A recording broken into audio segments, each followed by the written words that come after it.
What's up guys, my name is Ace, and as expected, we got a massive update today with a brand new event for Call of Duty World War II.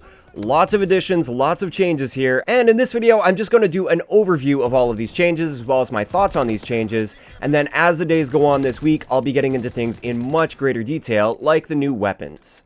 So first up, the event is called Attack of the Undead, and this one is kind of zombies themed, although it is for multiplayer. It's not just a zombies event. This is a multiplayer event just like the previous events we've seen, like Winter Siege or the Blitzkrieg event, but this one is kind of zombies themed, and you'll see that immediately when you get into the headquarters. The headquarters is now at night, and it's very dark and scary, and there's lightning, and there's zombies, and there's fires on the beach and everything, and I think it looks really cool.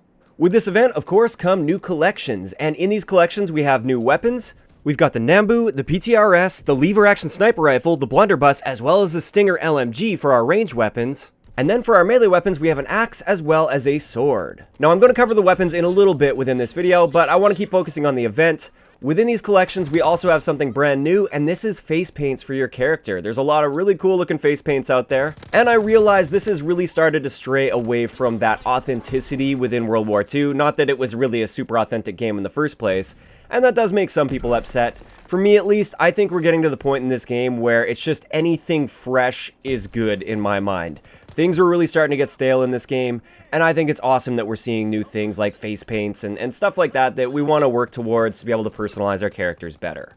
I know not everybody will agree with that, but personally, I'm happy to see extra stuff like this. In addition with this, we have new modes, and the big one that I've been looking forward to for a very long time is Infected. Infected is now back, and it's in this game, but this is the Infected that I've always kind of dreamed of ever since Infected started coming into Call of Duty back in Modern Warfare 3. In this version of Infected, when you end up getting killed by an infected player and you switch teams so that you become infected and try to kill their survivors, you turn into a zombie. So you actually have a zombie skin and you're running around trying to kill other players.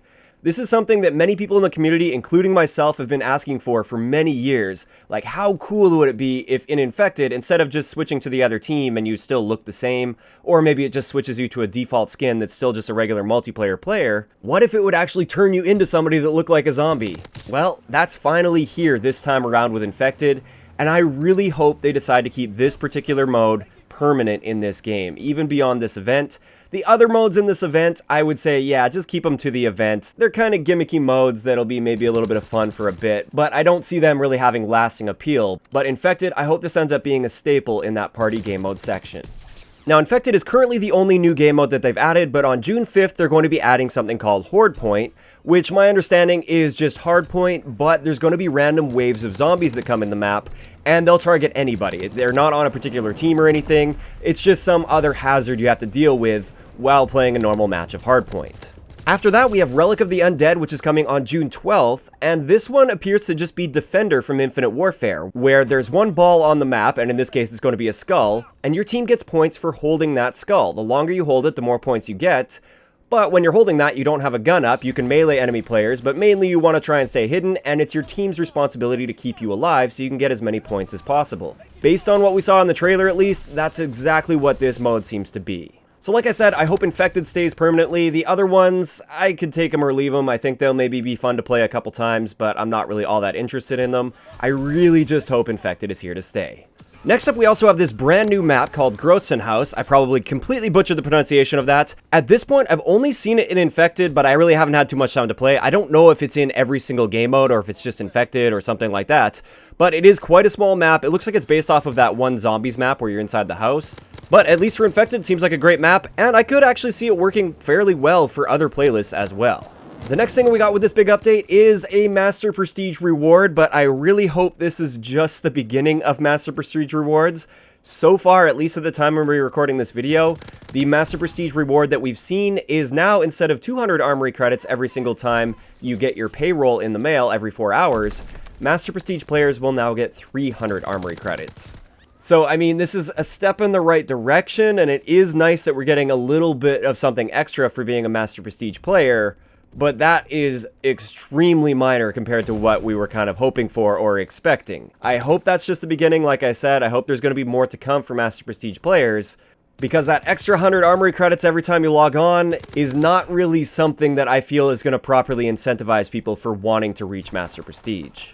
Alright, so now getting into an overview of the weapons that were added into this game. Like I said, I'm going to go into each one of these in very great detail in my gun guide series coming up over the next week or two because there's quite a few guns that were added. Just like with the Blitzkrieg event, some of these weapons are specifically tied to the collections relating to this event and therefore they're limited time only. And then other ones were added into the Operation Overlord collections, which are not limited time. You can just wait on those ones, no rush to get those. You can get those whenever you want by completing the collections.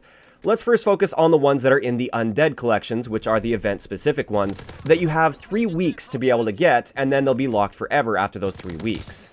So first up, we have the Nambu Type 2 SMG. This one's going to cost just over 24,000 armory credits.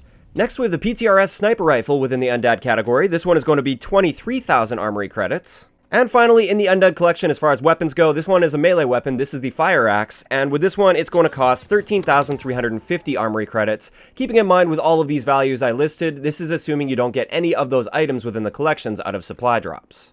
So those are the limited time weapons that you only have 3 weeks to get if you want to complete those collections and get that particular variant of those. Now for the ones that aren't limited time, they're in the Operation Overlord section. First up, we have the Lever Action Sniper Rifle. This one costs roughly 21,000 armory credits. Then we have the Claymore, which is a giant sword, and this one costs roughly 14,850 armory credits. Then we have the Blunderbuss Shotgun, which is 20,975 armory credits. And finally, we have the Stinger LMG, which is going to cost 19,650 armory credits. So if you're trying to be smart with this and you're trying to get all of the variants, make sure you focus on those Undead Collection ones first, and then start moving on to the Operation Overlord ones. So that's pretty much all of the main things that have been added with this event. Of course, there were some other like cosmetic type things, some new camos, some new charms and things like that. I don't really get into all that kind of stuff because I personally just don't really care too much about that stuff. But one other thing I wanted to mention here is a big bug fix that has been going on for quite some time. This has to do with the increased fire rate that you would get with the combat shotgun when using the incendiary shells. This was an unintended bug and it's been around for quite some time now. That has apparently been fixed, so we no longer have to deal with those people basically having a super rapid-fire combat shotgun with incendiary shells. At least all the reports I've been seeing so far have been saying that this has been completely fixed, which is awesome to hear. So there we have it. That's going to wrap it up for today's video. I'd like to know in the comment section below. First up, what do you guys think about all these changes and additions and the fact that we have like that zombies in multiplayer and this whole theme of this event is zombies? And second, out of all of the new guns, if you guys have had a chance to try it out, which one appeals to you the most? For me personally, it's definitely that Nambu. I really like my SMGs. I ended up spending my armory credits on this and just been playing around with it just a small amount before recording this video, and it seems to be extremely accurate, and I'm really liking it so far. If you enjoyed the video, a like rating is always appreciated, and don't forget to subscribe for more if you haven't already. I'll talk to you guys next time.